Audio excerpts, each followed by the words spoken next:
Hey, Robert Hoffman here with Veterans Guide. Today, I'm talking about something that a lot of veterans don't realize might be affecting their health.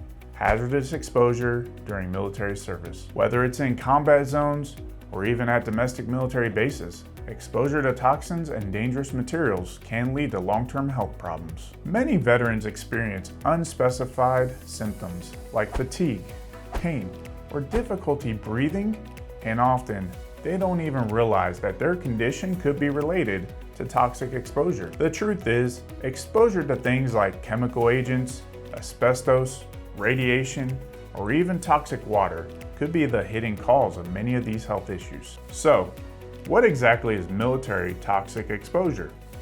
During your time in service, you might have been exposed to hazardous materials, whether it's chemical weapon agents, asbestos, radiation, or even contaminated water.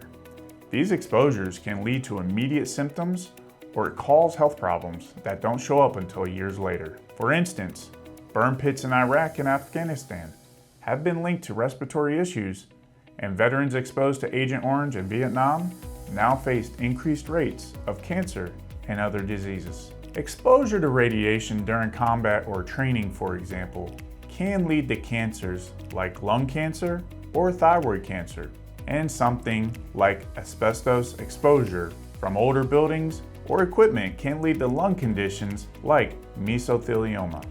These aren't just temporary symptoms. These exposures can cause permanent damage to your body. So, where do these exposures happen?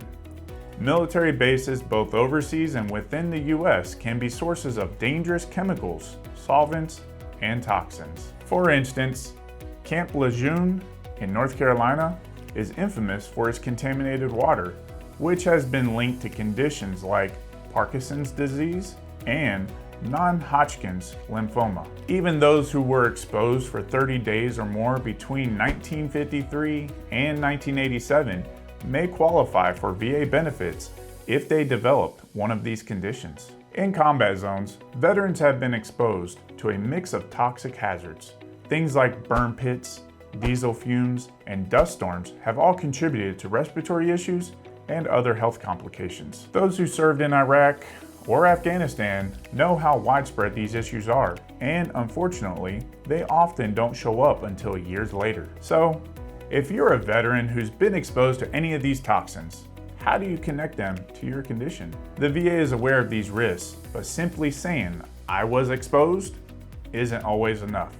You need to provide specific details of your exposure, like where it happened, what the exposure was, and when it occurred. Some veterans are eligible for the health registries the VA has set up to track these exposures. These registries include exposure to things like burn pits, Agent Orange, and radiation. If you fall into one of these categories, it's crucial to get involved in the registry to help track your health concerns and get the benefits you deserve. At Veterans Guide, we specialize in helping veterans who've been exposed to toxins file their VA claims.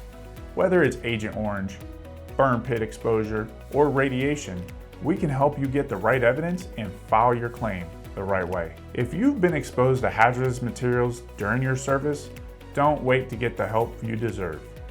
Visit veteransguide.org today to learn more and get the support you need to file your claim.